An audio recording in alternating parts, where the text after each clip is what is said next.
자, 오늘은 함께 세워가는 공동체라는 제목으로 은혜를 나누겠습니다. 함께 세워가는 공동체. 한번 따라하겠습니다. 함께 세워가는 공동체. 함께 세워가는 공동체. 이런 제목으로 하나님의 말씀을 증거토록 하겠습니다. 통계청에서 실시한 2021년 인구주택 총조사를 보게 되면 1인 가구가 717만 가구로서 일반 가구의 무려 33.4%를 차지한다고 발표되었습니다. 1인 가구가요 717만 가구래요. 그러니까 33.4%가 우리나라 1인 가구입니다. 이런 1인 가구의 증가는 점점 가속화되고 있는 상황이에요. 1인 가구는 점점 증가하고 있습니다. 왜냐하면 취업과 결혼이 점점 늦어지면서 부모로부터 따로 독립된 청년들이 늘어나죠. 나이가 이제 30이 넘으면 이제 부모 밑에서 있기가 좀 눈치도 보이고 하다 보니까 뭐 학원 근처나 뭐 취업을 해야 되니까 학원 근처나 또 취업을 했다면 그 직장 근처로 혼자 독립해서 살아가는 청년들이 점점 많아지고 있는 형편입니다. 그뿐 아니라 황혼 이혼 증가로 홀로 살아가는 노년들도 많아졌다라는 거예요. 자, 이처럼 1인 가구가 많아지면서 유통업계는 1인 가구에 적합한 다양한 제품 등을 선보입니다. 자, 그래서일까요? 요즘은 홀로 삼겹살을 구워 먹을 수 있는 손질된 모든 식재료까지도 이렇게 팝니다. 우리가 여러분 삼겹살 같은 경우는요 최소한 2명이 앉아서 구워 먹어야죠. 그게 여러분 우리가 지금까지 알고 있는 모습이었습니다. 삼겹살을 먹을 때는 가족들이 같이 먹거나 친구들이 같이 먹거나. 근데 1인 가구가 증가하다 보니까 먹긴 먹어야 하기 때문에 다 모든 것들이 손질된, 야채까지도 다 손질된, 또 불판까지도 같이 이렇게 파는 그러한 것들도 여러분 있다라는 거예요. 삼겹살도 이제 혼자 먹을 수 있는 시대예요. 심지어 젊은 층들이 많이 모이는 곳에 가보게 되면 식당조차도 4인 혹은 2인 기준이 아니라 혼자 앉아서 먹을 수 있도록 자리가 배치되어 있기도 합니다. 더욱이 코로나 팬데믹이 오면서 사람들과의 거리 두기가 권장되다 보니 홀로 살아가는 것은 이제 대세가 되지 않았나 생각을 해볼 수가 있겠죠. 자, 그러다 보니 안타깝게도 신앙생활조차 홀로하라는 분위기가 점점 늘어만 가고 있습니다. 그러니까 신앙생활도 이제는 홀로 할 수 있다. 교회는 필요 없다. 이렇게 생각하는 분들이 점점 신자들 가운데서도 늘어만 가고 있다는 거예요. 그러니까 세상의 분위기를 따라가는 것이죠. 여러분, 이미 코로나 팬데믹이 정점을 찍었습니다. 정점을 찍어서 이제 모든 것들이 다 풀렸어요. 이제 해외에서 우리나라 들어와서 이제 PCR 검사 받지 않아도 됩니다. 이제 그게 없어졌어요. 그만큼 다 풀렸죠. 지금까지는 이제 하루 안에 24시간 안에 PCR 검사를 받아야만 했는데 이제 그것조차도 이제 우리들에게 달려 있는 거예요. 여행객들이 자기가 몸이 아프면 자발적으로 가서 받아라. 몸이 뭐 괜찮으면 일상생활로 바로 복귀해라. 정부의 방침입니다. 그러니까 다 풀렸습니다. 이미 정점을 찍었고 다 풀렸어요. 여러분, 그러기 때문에 이제 마음만 먹으면 충분히 교회에 나와서 예배를 드릴 수가 있겠죠. 그런데 아직도 이런저런 이유를 대면서 계속해서 영상으로만 예배를 드리고 신앙생활을 나름 잘하고 있다라고 생각하는 분들도 우리들 주변에 있다라는 거예요. 하지만 영상 예배는 코로나가 한창 기승을 부릴 때 한국 교회가 어쩔 수 없이 열어놓은 예배였어요. 어쩔 수 없이 열어놓은 예배. 즉 총과 칼만 들지 않았지 전쟁과 같은 비상 상황이다 보니 모일 수 없는 형편에서 어쩔 수 없이 영상으로나마 예배를 드리도록 이야기했던 것입니다. 예배는 드려야 하니까. 전쟁이었잖아요, 말 그대로. 그러기에 이제 충분히 나올 수 있는 상황임에도 불구하고 아직도 우리가 영상 예배만을 고집하고 드리고 있다면 이것은 우리의 중심을 보시는 하나님께서 과연 그런 예배를 기뻐 받으시겠느냐? 저는 그렇게 여러분들에게 묻고 싶어요. 따라서 우리의 생각과는 달리 예배조차도 혼자 드리기보다는 교회에 나와서 함께 드리기를 우리 주님께서 몹시 기뻐하신다라는 그 사실을 우리는 알 수 있는 것이죠. 하나님은 예배를 드릴 때도 이렇게 교회당에 모여가지고 함께 힘들고 어렵지만 같이 드리기를 기대하신다라는 거예요. 더 그것을 기뻐하신다라는 거예요. 더욱이 신앙생활은 예배가 전부라고 볼 수 없겠죠. 예배만이 여러분 신앙생활의 전부라고 말할 수는 없습니다. 물론 예배는 너무나도 중요하기에 신앙생활에서 너무나도 중요하기에 여러분 예배는 포기할 수 없는 것이지만 그렇다고 해서 그것이 다 그대로 예배라고 또 말할 신앙이라고 말할 수는 없겠죠. 예배를 드린다고 해서 신앙의 전부라고 말할 수 있는 것은 아니에요. 따라서 신자라면 싫든 좋든 교회를 떠나서는 결단코 온전한 신앙생활을 할 수가 없는 것입니다. 하지만 신자 가운데서도 어떤 분들은 교회 없이도 신앙생활을 충분히 할 수 있다라고 생각하는 분들이 있어요. 바로 무교회주의자들이죠. 무교회주의자들. 여러분, 그러나 과연 그럴까요? 여러분들은 교회 없이도 온전하게 신앙생활을 할 수 있다라고 여기십니까? 실제로 교회 없이도 온전한 신앙생활이 가능하다면 굳이 예수님께서 자신의 핏값으로 교회를 세우셨겠습니까? 여러분, 예수님께서 그렇게 미련할까요? 그러지 않겠죠. 자신의 여러분 피를 흘리시면서까지 이 교회를 세우셨는데 과연 그럴 필요가 있을까요? 교회 없이도 온전한 신앙생활이 가능하다면? 근데 그러게 아니라는 거예요. 따라서 교회 없이는 결단코 온전한 신앙생활을 할 수 없습니다. 우리는 그런 확신을 가지고 살아가야만 하는 것이죠. 그러니까 교회 없이는요 온전한 신앙생활을 할 수 없어요. 할 수 있긴 있겠죠. 그렇지만 하나님이 정말 원하시는 온전한 기독교인이 될 수는 없다라는 거예요. 자, 그렇다면 여러분들은 교회가 과연 무엇이라고 생각을 하십니까? 교회는 과연 뭘까요? 바로 교회는 눈에 보이는 건물이 아니라 공동체입니다. 눈에 보이는 교회가 아니라 이 건물이 아니라 공동체라는 거예요. 여러분, 공동체의 의미는 운명이나 생활, 목적 등을 같이 하는 두 사람 이상의 조직체를 말합니다. 이게 바로 정의예요. 공동체의 정의. 바로 운명이나 생활, 목적 등을 같이 하는 두 사람 이상의 조직체. 자, 그렇기 때문에 우리 학생들이 기숙사 생활을 한다면요, 여러분 그것도 엄밀하게 말하면 두세 사람 이상이 기숙사에서 같이 살기 때문에 공동체라고 말할 수 있겠죠. 실제로 고린도전서 1장 2절을 보면 교회가 무엇인지를 알 수 있는데 어떻게 기록이 되어 있느냐? 고린도에 있는 하나님의 교회 곧 그리스도 예수 안에서 거룩하여 지고 성도라 부르심을 받은 자들이라고 나와 있죠. 자, 교회에 대해서 바울은 어떻게 기록을 해주고 있습니까? 하나님의 교회다. 교회의 주인은요 하나님이라는 거예요. 교회는 저와 여러분들 것이 아니라는 거예요. 우리는 교회 구성원일 뿐이지 저와 여러분들이 교회의 주인이 될 수는 없다라는 거예요. 하나님의 교회다. 담임 목사의 교회가 아니라, 장로들의 교회가 아니라, 안수집사들의 교회가 아니라, 권사들의 교회가 아니라, 성도들의 교회가 아니라 누구의 교회? 하나님의 교회다. 그런데 이 하나님의 교회의 뜻은 과연 무엇입니까? 거룩한 성도로 부르심을 받은 자들입니다. 자들입니다. 따라서 예수님의 말씀처럼 예수의 이름으로 모이게 된 두세 사람의 모임이 바로 교회라는 거예요. 우리 주님께서 두세 사람이 모일 때 내가 너희들에게 함께하겠다, 너희들과 함께하겠다 그 말씀을 해주셨죠. 그렇기 때문에 예수 이름으로 모인 두세 사람의 모임이 바로 교회라는 거예요. 그러기에 교회는 눈에 보이는 건물이 아니라 바로 성도 간의 모임, 즉 공동체입니다. 제가 사랑방 노래를 부르죠. 사랑방이 바로 교회예요. 교회. 왜? 누구 이름으로 모였습니까? 예수 이름으로 모였죠. 세상의 동창회는 교회가 아닙니다. 예수 이름으로 모이지 않았기 때문에. 예수 이름으로 모였던 교회 사역, 공동체입니다.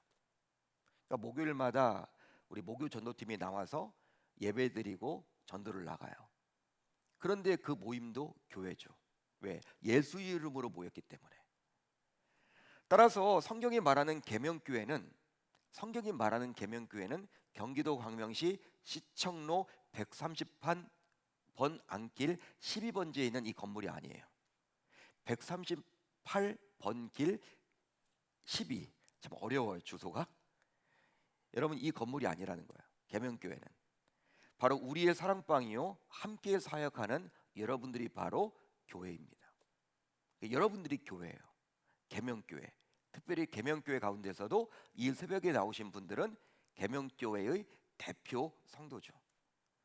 자, 그렇다면 한번 생각을 해봅시다. 구약시대의 성전과 신약시대의 교회는 과연 같을까요? 다를까요? 답을 한번 해보세요. 구약시대는 성전이죠.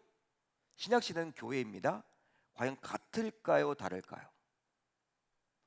성전에 대해서 좀 이렇게 부정적인 생각을 하는 분들은 구약의 성전, 말도 말고 뭐 탈도 많고, 말도 많고 탈도 많았던 그 성전, 여러분, 그렇기 때문에 이 성전과 교회는 좀 다르다라고 여기는 분들이 있습니다. 그렇게 생각하는 성도들이 참 많은 것 같아요. 하지만 정말 그럴까요? 이것에 대해서 사도 요한과 사도 바울은 어떻게 말씀하시는지 한번 살펴보겠습니다. 예수님께서는 구약 시대에 성전으로 여겨졌던 물리적인 예루살렘 성전이 헐려지게 되면 친히 자신이 사흘 동안 다시 일으킬 것이라고 말씀해 주셨어요. 예루살렘 성전이 헐어지면 내가 세우겠다라는 거예요. 사흘 안에. 하지만 예수님께서 다시 일으킬 성전은 바로 시온주의 유대인들이 생각했던 그 건축물이 아니었습니다. 바로 예수님이 생각하는 성전은 사람의 손으로 지어진 것이 아니라 예수님이 친히 세우신다라는 거예요. 예수님 자신이 친히 세우겠다라는 것이죠. 자, 그래서일까요? 사도행전 17장을 보게 되면 하나님은 사람의 손으로 지은 전에 계시지 아니한다라고 바울은 분명히 이야기를 해주고 있죠. 누가가 그렇게 증언을 해주고 있어요. 바울이 말하고 있는 것을 누가가 증언해주고 있습니다. 여러분, 예수님께서 친히 세우시는 성전에 대해서 사도 요한 역시 이렇게 말씀을 하셨죠. 요한복음 2장 21절에서 예수는 성전된 자기 육체를 가리켜 말씀하신 것이라 이렇게 말을 했습니다. 따라서 사도 요한의 증언에 따르면 예수님이 세우시는 성전은 바로 무엇입니까? 예수님이 세우시는 성전은 바로 예수님의 육체, 즉 예수님의 몸이라는 거예요. 자기 몸을 세우겠다라는 것이죠. 예수님이 십자가에 달려 죽으셨습니다. 이제 3일 만에 부활하셨죠. 자기 몸을 다시 살리겠다라는 거. 그러니까 헐어지면 성전이 다시 내가 세우겠다. 그건 바로 부활을 의미하기도 하는 거예요. 예수님 자신의 몸을 말하는 거예요. 그런데 놀랍게도 이런 사도 요한의 설명과 동일하게 사도 바울 역시 교회를 다음과 같이 정의 내렸어요. 자, 에베소서 1장 23절을 볼까요? 이렇게 기록이 되어 있죠. 교회는 그의 몸이니 만물 안에서 만물을 충만하게 하시는 이의 충만함이니라. 할렐루야. 할렐루야. 따라서 성전은 예수님의 몸이고 예수님의 몸은 곧 교회이기에 구약의 성전과 신약의 교회는 의미상으로 같다라는 거예요. 여러분, 구약 따로 신약 따로가 있지 않습니다. 구약을 통해서 우리는 신약을 살펴볼 수가 있고 신약을 통해서 우리는 구약을 살펴볼 수가 있는 거예요.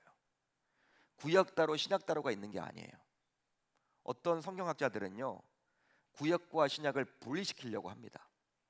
지금은 복음 시대인데 율법 시대가 아닌데 구약은 볼 필요가 없다. 신약만 우리가 보면 된다. 여러분, 이단이죠. 예? 여러분, 구약 39권을 포기해 버리자는 거예요. 신약 27권만으로 우리는 충분하다는 거야. 그건 말이 안 되는 겁니다. 정정은 66권이에요. 창세기부터 요한계시록 우리가 빠짐없이 골고루 보셔야만 합니다. 여러분, 저도 그러기 때문에 설교를 이렇게 할 때 여러분 신약에만 치중해서 하는 경우보다는 뭐 구약을 좀 몇 번 하면 또 신약을 몇 번 보고 이렇게 하려고 좀 몸부림을 치는 편이죠. 근데 학자들 가운데서는 구약을 그냥 포기하자는 경우들도 있어요. 그거 잘못된 겁니다. 그러니까 구약의 성경과 신약의 교회는요, 의미상으로는 같아요. 더 나아가 바울은 고린도후서 6장을 통해서 성도인 우리가 바로 교회인데 우리가 바로 살아계신 하나님의 성전임을 명확히 밝혀주고 있어요. 바울이 그렇게 말을 해주고 있죠. 살아계신 하나님의 성전이 바로 저와 여러분들입니다. 믿으시면 아멘. 믿으시면 아멘. 그러기에 신자인 우리는 바로 교회이면서 하나님의 성전임을 우리 모두 기억해야만 하는 거예요. 따라서 구약시대 하나님의 성전은 구별된 장소로서 거룩함 그 자체였죠. 성전에 아무나 들어가지 못했습니다. 왜? 거룩한 곳이기 때문에. 율법에 따라서 모든 제사도 드려야만 했어요. 특별히 지성소 같은 경우에는 아무나 들어가지 못하고 대제사장일지라도, 대제사장은 한 사람 아닙니까? 종교 지도자들 가운데 최고의 위치에 있던 대제사장일지라도 1년에 한 번, 딱 한 번 대속죄일에만 들어갈 수가 있었어요. 율법에 그렇게 규정이 되어 있죠. 왜? 거룩한 곳이다 보니까, 구별된 곳이다 보니까. 성전은. 따라서 신약 시대를 살고 있지만 저와 여러분들 모두 하나님의 성전으로서 세상과 구별되이 살아가야 할 책임이 우리에게 주어져 있다라는 거예요. 우리 몸은요, 우리 것이 아닙니다. 유교적인 관점으로는 부모님이 우리들에게 이 몸을 물려주셨다라고 하지만, 물론 그 말도 맞는 말이지만, 여러분 성경은 어떻게 이야기하냐면 우리 몸이 내 것이 아니라 누구의 것이다?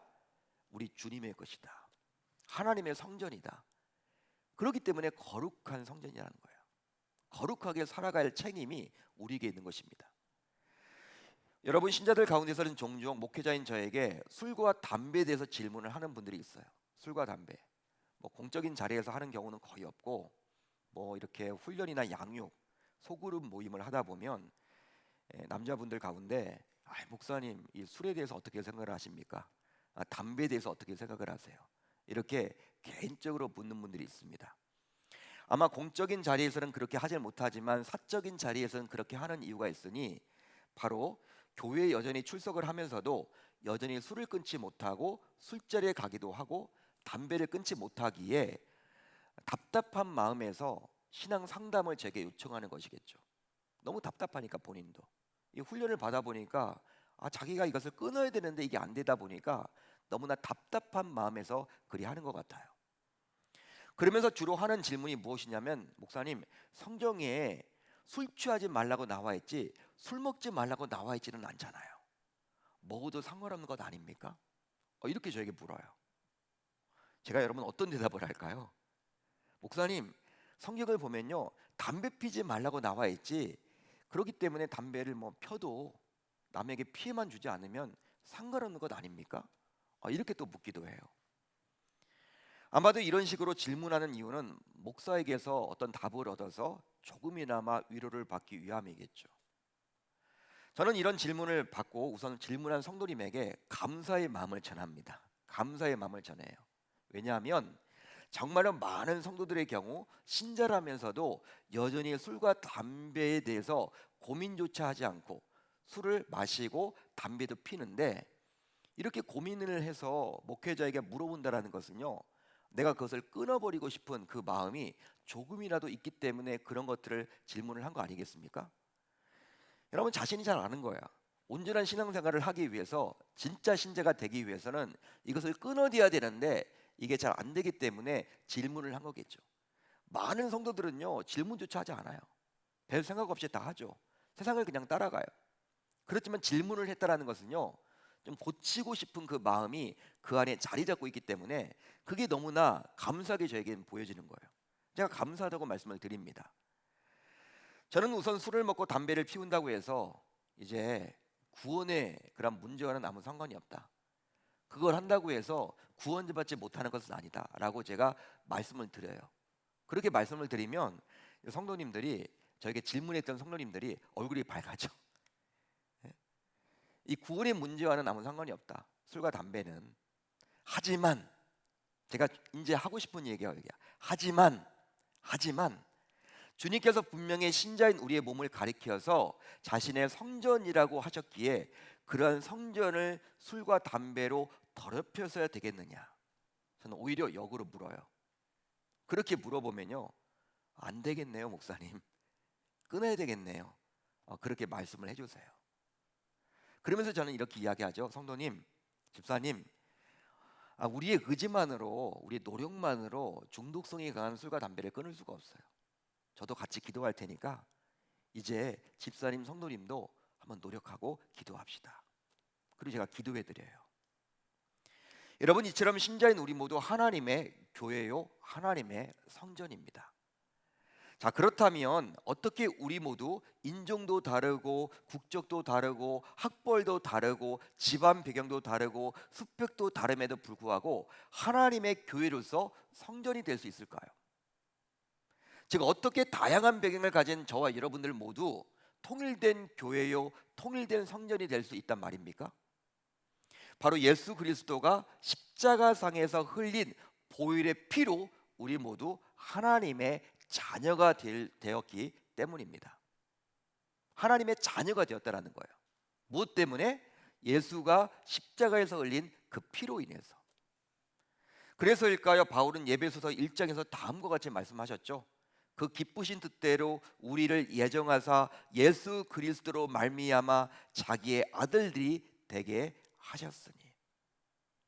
이처럼 예수님의 피는 다양한 배경을 가진 저와 여러분들을 하나로 묶는 중요한 요소예요. 우리는 예수의 피로 하나가 되었습니다. 성찬식이 왜 중요합니까? 성찬이라는 것은요, 은혜를 받을 수 있는 방편이에요. 왜 중요해요? 한 공동체 안에서 우리가 가시적으로 눈으로 볼 수 있죠. 여러분, 포도주와 떡을 떼면서 한 공동체가 하나 되어 가는 그 모습을 우리가 느낄 수 있기 때문에 성찬식이 너무나 중요하죠. 우리는 예수의 피로 하나가 되었다라는 거예요.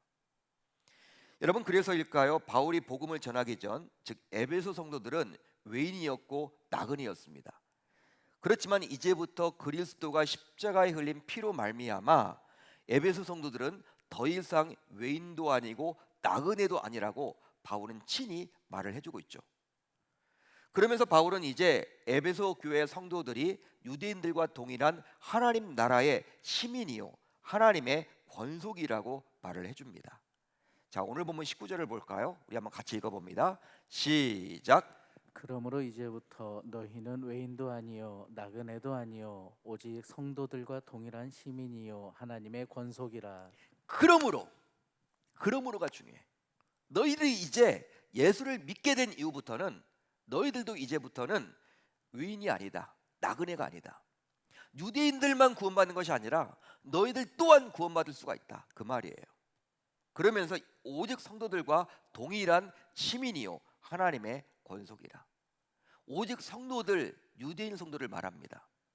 그들과 동일한 시민이 되었고 하나님의 권속이 되었다. 너희들 모두 뭘로 인해서? 예수 그리스도가 흘린 그 피로 인해서.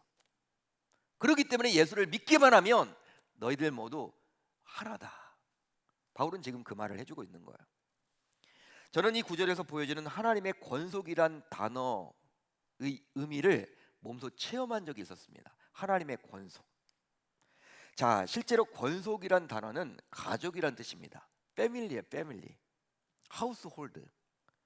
그러기에 사도행전 16장에서 볼 수 있었던 너와 내 집이 구원을 받으리라, 이 구절에서 나오는 집과 헬라 원어가 같습니다. 오늘 말씀에 나와 있는 이 하나님의 권속이란, 이 권속이란 단어와 너와 내 집, 집이란 단어가 헬라 원어가 같아요. 하우스홀드, 바로 패밀리를 말하죠. 가족 공동체, 구성원. 이것은 바로 예수 보혈의 피로 하나님의 가족이 되었다라는 의미를 담고 있는 거예요. 하나님의 가족이 되었다. 따라서 구약시대 아브라함의 자손이라는 혈연으로 묶여서 유대인들이 하나님의 백성이 될 수 있었다면, 이제 구약에서 예언되었던 예수 그리스도께서 이 땅에 오셔서 십자가에 달려 피 흘려 죽으심으로 신약시대를 살아가는 저와 여러분들 모두 하나님의 집안에 속하게 되었습니다. 믿으시면 아멘. 믿으시면 아멘. 하나님 집안에 속하게 되었다라는 거예요. 하나님 집안에. 여러분, 하나님 집안에 여러분 족보가 무엇입니까? 그게 바로 생명책이에요. 하나님 집안에 족보가 바로 생명책이라는 거예요. 생명책. 그러니까 생명책에 기록이 된 거예요. 우리는 하나님의 족보에, 하나님 가문의 족보에 여러분 이름이 딱 새겨져 있는 것이죠. 그러게 교회 안에서 신앙생활을 하는 저와 여러분들 모두 예수 보혈의 피 안에서 가족 공동체라고 말을 할 수 있습니다. 가족 공동체다. 따라서 우리가 예수를 믿는 신자라면 이 가족 관계로 부름을 받게 된 거예요. 가족만큼 가까운 게 어디 있습니까? 가족만큼. 어려울 때일수록 가족을 찾게 되어 있죠. 가족밖에 의지할 것이 없어요. 어려울 때일수록. 그런데 안타깝게도 이런 가족 관계로 부름을 받았다는 사실을 우리 교인들이 잘 느끼질 못해요. 신앙생활을 열심히 하면서도 교회 안에서 또 사랑방도 하면서도 이 가족이라는 그 개념에 다가가지 못하는 경우들이 얼마나 많은지 몰라. 거기까지 나아가야지만 진정한 이 의미를 우리가 파악할 수 있는 것인데 그게 안 돼요, 잘. 하지만 해외 선교지에 가보면요, 몸소 체험할 수가 있습니다. 해외 선교지에 가면 자꾸 여러분 해외 선교를 제가 가라고 이렇게 권장하는 이유가 거기에 있어요. 거기에 있습니다. 제가 이전에 인도네시아 근방 말라카협에 있었던 한 오지로 선교를 간 적이 있었습니다. 말라카협은 해적들이 출몰하는 곳이죠. 해적들이 출몰하는 소말리아 해협과 말라카 해협, 예? 인도네시아 해안가에 있는 말라카 해협, 제가 오지에 선교를 간 적이 있었어요. 아시안 게임이 열리기도 했던 팔렘방에서 모터가 달린 작은 쪽배를 타고 2시간 이상 항해해서 밀림으로 들어가는 여정이었어요. 밀림. 즉 바다에서 강으로 거슬러 올라가는 여정이었습니다. 작은 배를 타고 갔기 때문에 큰 배가 근처에 지나가 버리면요, 배가 휘청휘청 거리면서 막 뒤집힐 것 같아. 그러면서 막 물이 막 튀어 막 들어와. 예? 멀미가 여러분 얼마나 심한지 몰랐어요. 2시간을 그렇게 가야 되는데. 또 밀림지대를 지날 때면 멀리서 악어가 보이기도 하더라고요. 악어가. 야, 빠지면 뭐 죽는구나. 심지어 쪽배 안에는 구명조끼가 몇 벌밖에 없었어요. 그런 나라도 있더라고요. 아직까지.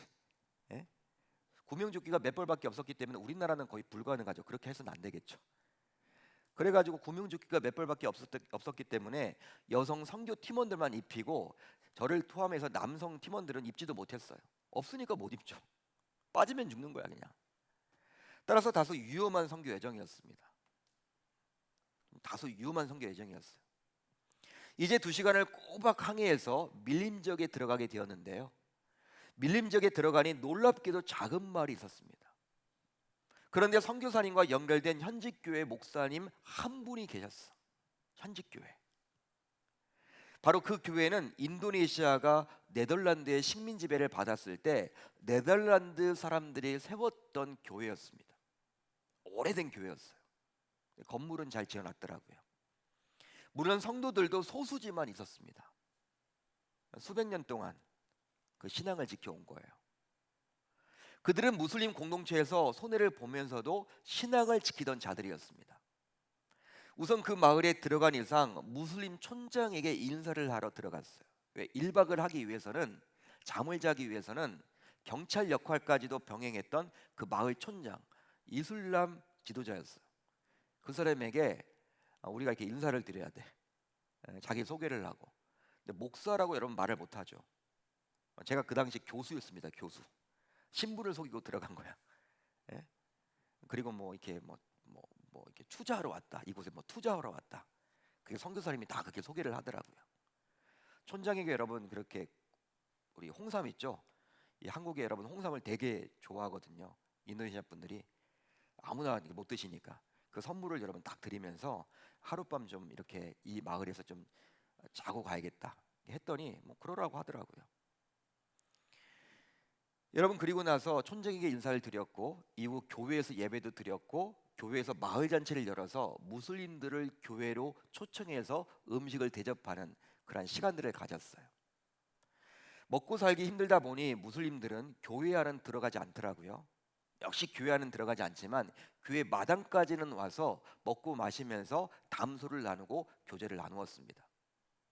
그렇게 함으로 손해를 보면서 신앙을 지키는 소수의 신자들에게 다소나마 힘을 불어넣어 준 거죠. 그러니까 우리 선교팀이 뭘 하러 갔냐면 직접 전도를 하지 못하거든요. 큰일 나죠 여러분. 무슬림 공동체인데 그 밀림에 들어가는데 쥐도새도 모르게 우리가 어떻게 될지도 모르잖아요. 그렇기 때문에 그냥 마을 잔치를 열어주는데 우리가 여러분 열어주지만 우리가 열어준다라고 안 하고 이 교회에서 열어주는 척 한 거예요. 우리가 재정은 다 드리면서 여러분 소수의 성도들이 이렇게 베푼다. 그러니까 여러분 그분들이 여러분 좀 기가 살겠죠. 좀 그 교회 공동체 안에서 또 그 마을 공동체 안에서 신앙을 지켜 나아가면서 힘든 나날을 보내겠지만 그래도 자신들의 재정은 없지만 이렇게 도움을 받아가지고 이렇게 해준다라고 하니까 여러분 기가 살지 않겠습니까? 우리가 그것을 하려 들어간 거예요. 바로 그들이 무슬림들을 대접하는 모양새가 되었기 때문에 참 좋아하더라고요. 그 목사님도 좋아하셨고 그 일부지만 소수의 그 성도들이 참 좋아했습니다. 그런데요, 무슬림들이 대부분인 그 공동체에서 손해를 보고 핍박 아닌 핍박을 당하면서도 지금까지 믿음을 지켜온 신자들과 함께 예배를 드리고 교제를 나누면서 저는요, 피부 색깔이 다르고 언어도 다르지만 예수 때문에 한 가족이라는 것을 절실히 느끼게 되었어요. 인도네시아 분들은요, 1시간 찬양하고 1시간 설교하고 1시간 기도하더라고요. 우리는 3시간 아마 주일 예배를 그렇게 드리면 아마 그 교회 가지도 않을지도 몰라. 근데 그렇게 그분들은 훈련을 받았더라. 1시간 얼마나 뜨겁게 찬양을 하는지, 춤을 추면서 다윗이 마치 춤을 추면서 성경에 나와 있듯이 그대로 하더라고요. 깜짝 놀랐어요. 우리 연로하신 권사님들은요 막 깜짝 놀랐죠. 그런 것들을 처음 봤으니까 어떻게 1시간 찬양을 하냐. 여러분 같이 이렇게 찬양하고 예배드리고 우리가 교제 나누고 또 식사하면서 이 무슬림 공동체, 예? 그 안에서 그 신자라는 이유만으로 진짜 여러분 친밀해졌어요. 너무 여러분 가까워졌어요. 야, 예수 보혈의 피로 한 가족이 되는 것이 바로 이것이구나. 제가 그때 깨달았습니다. 그때 여러분 처절하게 깨달았어. 너무 중요해. 피가 섞이지도 않았죠, 여러분. 말도 잘 통하지도 않죠. 근데 예수 하나 때문에 통하는 게 있더라는 거예요. 가까워졌다라는 거예요. 그러다 보니 만난 지 몇 시간밖에 지나지 않았는데도 마치 오랫동안 교제를 나눈 것처럼 얼마나 친밀했는지 몰라요. 저만 그런 게 아니라 한 권사님은 자신이 하룻밤을 보낸 가정에서 동일한 사랑을 너무나 경험한 나머지 귀국해서도 계속 선교사님을 통해서 그 가정의 안부를 묻고 그 가정을 후원하고, 아이들이 어렸거든요. 학교 보낼 수 있도록 후원도 하고 또 기도하기까지 하더라고요. 그러니까 권사님도 동일하게 느낀 거예요. 자기 친손주도 있지만 그 집에서 하룻밤을 보냈는데 그 자녀들이 그냥 눈에 밟히지도 않은 거예요. 그 무슬림 그 가정이. 그래서 여러분 막 후원을 하는 거예요. 따라서 교회 공동체에 속한 우리는 모두 한 가족입니다. 한 가족이에요. 가족이다 보니 너무나도 가깝기 때문에 때론 별것 아닌 시시한 것을 가지고 싸우기도 하고 의견 충돌이 일어나기도 합니다. 하지만 이 싸움은 가정 안에서의 싸움이지 적과의 싸움은 결코 아니라는 사실이에요. 그러기에 사소한 말 한마디 때문에 시비가 붙기도 하죠. 교회 안에서도 의견 충돌이 일어납니다. 갈등이 일어납니다. 하지만 다음 날이 되면 또 일상으로 돌아와서 아무 일 없었듯이 그냥 살아가는 것이 가족이듯이 가족 공동체인 교회도 마찬가지여야 한다는 거예요. 바로 아무리 갈등이 심해도 우리의 대적은 사탄 마귀이지 결코 서로일 수는 없기 때문이죠. 따라서 우리 모두 태어날 때 가족을 스스로 선택할 수가 없죠. 여러분들이 여러분들의 부모를 선택했습니까? 여러분들이 여러분들의 가문, 그 가정을 선택해서 그 가정에 들어간 것입니까? 그게 아니듯이 하나님이 그렇게 우리를 그 가족 구성원으로 넣어 주셨듯이 교회에 속한 우리 모두 마치 내가 교회를 선택하여 출석하는 것처럼 보이지만 이것은 내가 선택한 것이 아니라 하나님께서 선택하도록 우리를 이끌어 주셨다라는 사실이에요. 바로 이유가 있기 때문에, 목적이 있기 때문에, 그 교회에 필요하기 때문에 하나님이 그 교회 구성원이 될 수 있도록 해주셨다는 것입니다. 여러분, 그렇기 때문에 우리가 그것을 놓치시면 안 돼. 여러분, 우리는 쉽게 생각을 하죠. 뭐 교회 힘들면 뭐 떠나지. 예? 뭐 이런 교회 말고 뭐 또 있는데. 그렇게 여러분 쉽게 이야기하고 쉽게 여러분 교회를 떠나는 분들도 있는데 신중하게 생각하셔야 돼요. 진짜 그 교회가 이단 사입이만 아니라면, 예? 진짜 여러분 그 교회가 이단 사입이만 아니라면 여러분 함부로 교회는 떠나는 게 아니에요. 진짜 그래요, 여러분. 우리가 가족을 선택하지 않았잖아요. 하나님이 그 가족 넣어주셨죠. 여러분, 내가 그 가족 싫다고 여러분 막 떠나버립니까? 그거 못하듯이 교회도 마찬가지야. 신중해지셔야 되는 거예요. 하나님이 뭔가 목적이 있어서 그 교회 구성원이 되도록 내가 선택한 것이 아니라, 내 발로 이 교회 왔지만 내가 선택한 것이 아니라 내 발로 이 교회 가도록 하나님의 인도하심이 있기 때문에 우리가 충분히 기도하고 어떤 결정을 내려야 하는 거예요. 그러기에 가족 공동체로 부름을 받은 우리 신자들, 이제 그렇다면 무엇을 해야만 할까요? 저 여러분들 모두 가족 공동체로 부름을 받았거든요. 그렇다면 이제 무엇을 하면 좋을까요? 함께 세워가야 하겠습니다. 믿으시면 아멘. 함께 세워가야 하는 거예요. 자, 오늘 본문 21절로 22절을 볼까요? 우리 한번 함께 읽어봅니다. 시작. 교회 안에서 건물마다 서로 연결하여 주 안에서 성전이 되어가고 너희도 성령 안에서 하나님이 거하실 처소가 되기 위하여 그리스도 예수 안에서 함께 지어져 가느니라. 그렇습니다. 신자인 우리가 이제 노력해야 할 것이 있다면 서로 연결하여 함께 지어져 가는 거예요. 실제로 서로 함께는 너무나도 중요하죠. 서로 함께. 지금 강조하고 있습니다. 물론 예수는 개인적으로 믿죠. 그리고 구원도 여러분 개인적으로 우리가 구원을 받는 거예요. 예수를 개인적으로 믿어야지 집단으로 우리가 예수를 믿을 수는 없어요. 여러분, 한 분 한 분이 다 신앙 고백이 있어야 하는 거예요. 그렇지만 구원받은 이후에는 바로 가족 공동체인 교회 안에서 믿음의 성장과 성숙이 일어나야만 하는 거예요. 그것은 바로 신앙의 여정 속에서 성화의 단계라고 말할 수 있겠죠. 예수를 믿었지만 아직 우리는 성화되지 못했습니다. 성화로 지금 나아가고 있는 과정이죠. 그런데 함께 지어져 가느니라, 함께 지어져 간다, 원어를 보게 되면 어떤 의미가 있느냐? 바로 현재 진행형을 사용합니다. 과거의 사건이 아니에요. 예수를 믿었지만 함께 지어져 가는 것은요, 우리가 천국 가는 그날까지 계속 해야 된다는 거예요. 따라서 완성을 향해 가고 있다는 것이죠. 아직 완성된 게 아니에요, 여러분. 여러분, 우리는 구원을 받았지만 아직 성장이 일어난 것이 아니고 성숙되지 않았습니다. 성장과 성숙을 위해서 계속 부단히 노력해야 한다는 거예요. 교회 공동체 안에서, 가족 구성원 안에서. 그러기에 교회 구성원인 우리 모두 함께 지어져 가는 것, 즉 세워가는 것에 반드시 동참해야 할 줄로 믿습니다. 낙오되어서는 안 된다는 거예요. 이제 말씀을 정리하겠습니다. 여러분, 우리 모두 공동체 안에서 관계를 거부한다면, 뭐 사랑방에 참석 안 하는 분들도 있고, 그냥 혼자 여러분 그냥 주일 성소만 하고 아무런 그런 뭐 사역도 안 하고 뭐 관심 자체가 교회에 없는 분들이 있죠. 예? 주일만 나오시는 분들 오로지.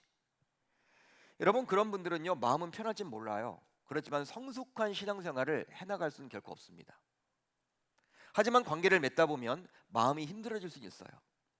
뭐 이따위 교회가 있어. 교회에 와 보니까 뭐 이상한 캐릭터를 가진 분들이 있네. 예? 희한하네. 세상에서도 없는 분들이 이 교회 안에도 있구나. 여러분, 마음은 힘들죠. 그런 분들을 만나면. 그렇지만 반드시 성숙한 신앙생활을 해나갈 수가 있습니다. 그런 분들을 통해서.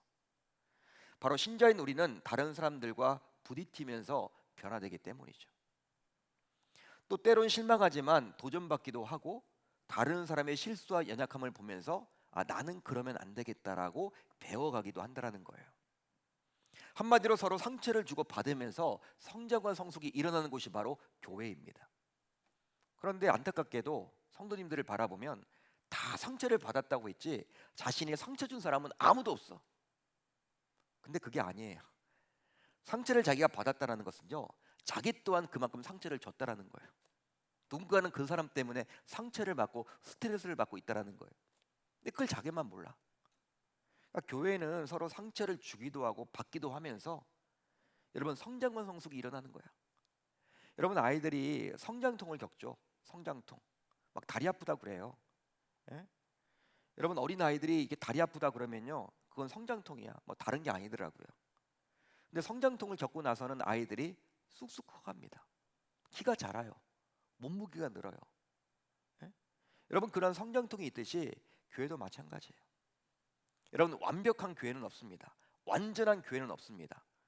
혼자 다니면 여러분 그냥 1인 교회면 여러분 뭐 되겠지만 1인 교회가 이 세상에 어디 있어요?